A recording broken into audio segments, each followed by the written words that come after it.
আমার তো বিশ্বাসই হচ্ছে না। বড় বৌমা রান্নাঘরে গিয়ে বড় খোকার জন্য রান্না করছে। সত্যি গো,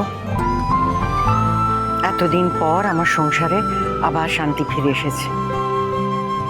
আর এটা সম্ভব হয়েছে শুধুমাত্র আমার ওই স্মার্ট মেয়ের জন্য, বুঝলে? আমি একদম যোগ্য মানুষের হাতে আমার সংসারের চাবি তুলে দিয়েছি। তবে তবে কি হলো মহেশ্বরী, চুপ করে গেলে যে? এই বড় বৌমার ভালো হয়ে যাওয়াতে আমার মনে একটা খটকা লাগছে গো। এটা তো আর প্রথমবার নয়, ও তো আগেও ভালো সাজার ভান অনেকবার করেছে, কিন্তু কদিন যেতে না যেতে আবার সেই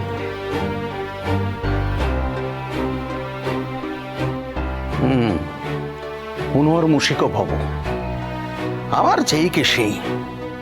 কেন মহেশ্বরী, কথায় আছে নিম পাতার তেতো যতই জল দিয়ে ধো না কেন কিছুতেই যায় না। তবে তবে কি জানো তো, ওই ভালো কিছু হবে ভেবে আমরা এগিয়ে যাই আর কি। মেজো বৌমা, এখন আবার তুমি এসব কি আনলে? খুব গরম পড়েছে তো, তাই তোমাদের জন্য আম পোড়ার শরবত এনেছি।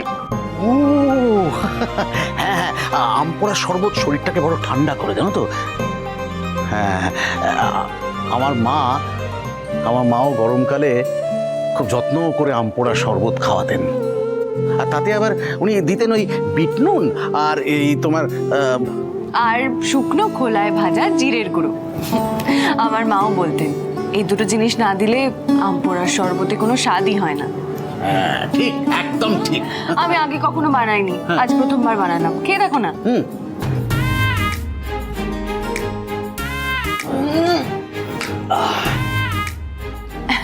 দারুণ হয়েছে, শরীরটা আবার জুড়িয়ে গেল গো। হ্যাঁ, খুব ভালো হয়েছে। মা, বাবা, বড় বৌমা, আমি আপনাদের দুজনের কাছেই একটা অনুরোধ নিয়ে এসেছি। আবার কি মতলব বাড়ছে বৌমনি? হ্যাঁ বলো। একটা নয়, দুটো অনুরোধ নিয়ে এসেছি।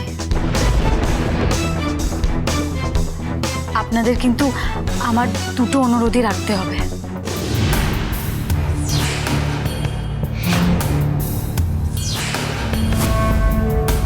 কি অনুরোধ বড় বৌমা?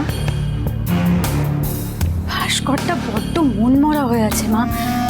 একেই তো পুলিকে বিয়ে করে অশান্তি, তার উপরে ইন্টারভিউয়ের পর ইন্টারভিউ দিয়ে যাচ্ছে কিন্তু কোথাও চাকরি পাচ্ছে না। বেচারা সারাক্ষণ মুখটা শুকনো করে ঘুরে বেড়ায়। ওকে দেখলেই না মনটা কেমন ভারী হয়ে যায়। আর তার চেয়ে বড় কথা, ওর এই অস্থিরতার কোপটা গিয়ে পড়ছে ফুলির ওপরে। মা, এইভাবে তো ওদের দুজনের সম্পর্ক কোনোদিনও ভালো হবে না। তাই আমি ভাবছিলাম ভাস্করকে যদি আমাদের পাইস হোটেলের কোনো দায়িত্ব দেওয়া যায়। কিন্তু আঙ্কেল তো বলেছিল ভাস্করকে পাইস হোটেলে কাজ করতে, এমনকি তোমার ঠাকুরপোও বলেছিল, কিন্তু ভাস্করই পাইস হোটেলে কাজ করতে রাজি ছিল না। মুখের ওপর তো বলেই দিল বাপ ঠাকুর দ্বারা এই পাইস হোটেলে বসাটা নাকি ওর জন্য ছোট কাজ। বাবা, ভাস্কর এখনো ছেলে মানুষ। হোক রাগের মাথায় কি নাকি বললো, সেটা এত ধরলে চলে? ভাস্কর যে সারাক্ষণ মুখটা ভার করে ঘুরে বেড়াচ্ছে, সেটা কি আমাদের দেখতে ভালো লাগছে বলুন তো মা? তা তো লাগছেই না। আমি কি বলছি, ওকে জোর করে একটা কাজের মধ্যে ঢুকিয়ে দিলে দেখবেন ঠিক থিতু হয়ে আছে। আর এখন তো বয়সটাও ভালো না, মনের দুঃখে কি না কি করে বসবে। আমি এক্ষুনি ওকে ডাকছি। হ্যাঁ, ভাস্কর, ভাস্কর, এই তো। আমাকে ডাকছিলে বৌমনি? আমি না, বাবা ডাকছেন। বাবার কথাটা একটু শোনো।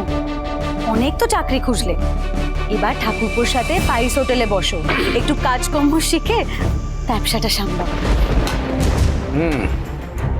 তোকে তো আগেই বলেছিলাম, নিজেদের পৈতৃক ব্যবসা যেখানে রমরমিয়ে চলছে সেখানে বাইরে চাকরির কেউ খোঁজ করে? তাই তো দিবাকর কেমন সুন্দর পাইস হোটেলের সব কাজকর্ম সামলাচ্ছে, ও বসছে। হ্যাঁ, তুইও থাক, সবাই মিলে জমিয়ে ব্যবসাটা কর, পাইস হোটেলটাকে আরো বড় কর। এই তো আমাদের মেজ বৌমা শঙ্করের সঙ্গে কি সুন্দর হাত মিলিয়ে কাজকর্ম করছে। তুইও একটু শিখে নে না কাজকর্ম, অসুবিধার তো কিছু নেই। সেটাই তো অসুবিধে বাবা, আমাকে নাকি পাইস হোটেলের কাজ শিখতে হবে তোমাদের মেজ বৌমার কাছ থেকে। উনি আমার উপরে খবরদারি করবেন, এটা তো আমি মানতে পারবো না। ঠিক আছে বাবা, আমি পাইস হোটেলে বসবো।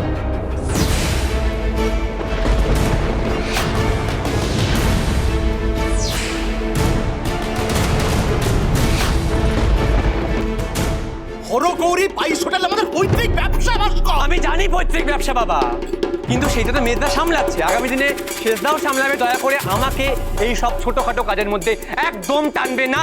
যে ভাস্কর দুদিন আগেও পাইস হোটেলে বসতে এত আপত্তি করছিল, হঠাৎ করে বৌমনির কথায় সেই পাইস হোটেলে বসতে রাজি হয়ে গেল। এই যেন একটা খটকা লাগছে। আর যেন গোমরা মুখ করে ঘুরতে না দেখি ভাস্কর। এ যেন একদম অন্য এক বৌমনি। বৌমনির হঠাৎ এতটা পাল্টে যাওয়ার আসল কারণটা কি? মা, আমার আরেকটা অনুরোধ আছে। ভেবলি আর ঝিলমিলকে এই বাড়িতে থাকার ব্যবস্থা করুন।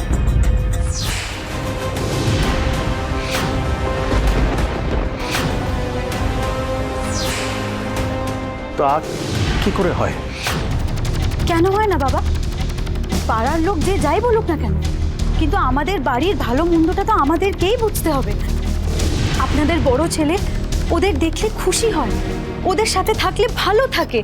আর কে বলতে পারে, হয়তো আপনাদের বড় ছেলে ওদের সাথে থাকলে একদিন সুস্থ হয়ে যেতে পারে। তুমি ঠিক কি বলতে চাইছো বড় বৌমা?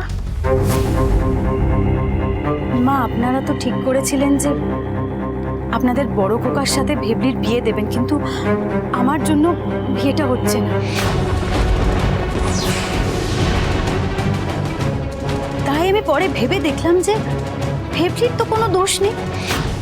ওকে তো আপনাদের বড় ছেলে বিয়ে করেছে এবং বউ বলে মেনে নিয়েছে। আর স্বামীকে সুখী রাখাটাই তো স্ত্রীর কর্তব্য। কি বেচবো, তাই না বলো? আর আমি সেই কর্তব্যটাই করতে চাই। আমার যত কষ্ট হোক না কেন, আমি সতীন কাটা নিয়ে জীবনটা কাটিয়ে দেবো। আমার স্বামী তো অন্তত সুখী হবে।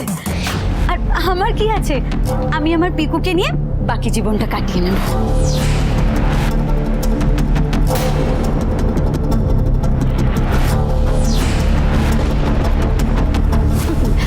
আসলেও জানি যে আমাদের জেরার মুখে বেফাস যদি কিছু বলে ফেলে তাহলে তোর মিথ্যেটা ধরা পড়ে যাবে, তাই না?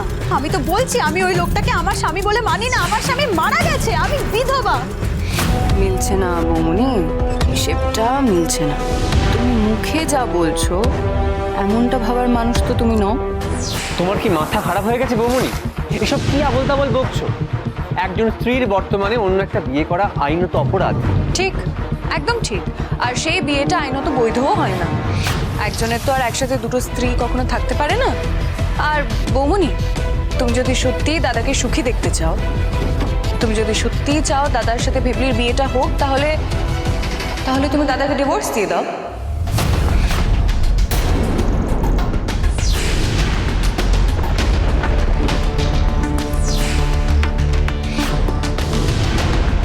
এই মেজ বউয়ের মতন হাড়ে বচ্চাত মেয়ে মানুষ আমি দুটো দেখিনি। একটা কথা পারতে না পারতে ঠিক একটা প্যাচ কষে দেবে। চুপ করো মেজ বউ, চুপ করো। দোহাই তোমার, এই কথাটা কানে শোনাও বাপ। তোমার দাদা আমার স্বামী, আমার ইহকাল পরকাল, আমার জীবনের প্রদীপ তোমাদের দাদা। আর আমি তাকে ত্যাগ করে দেব? আর আমাদের মতন মধ্যবিত্ত বাড়ির মেয়েরা এইভাবে কথায় কথায় বিয়ে ভাঙার কথা ভাবতে পারে না মেজ বউ। বৌমনি ফাটাফাটি অভিনয় করছে, আমাকেও প্ল্যান মাফিক অভিনয়টা করতে হবে।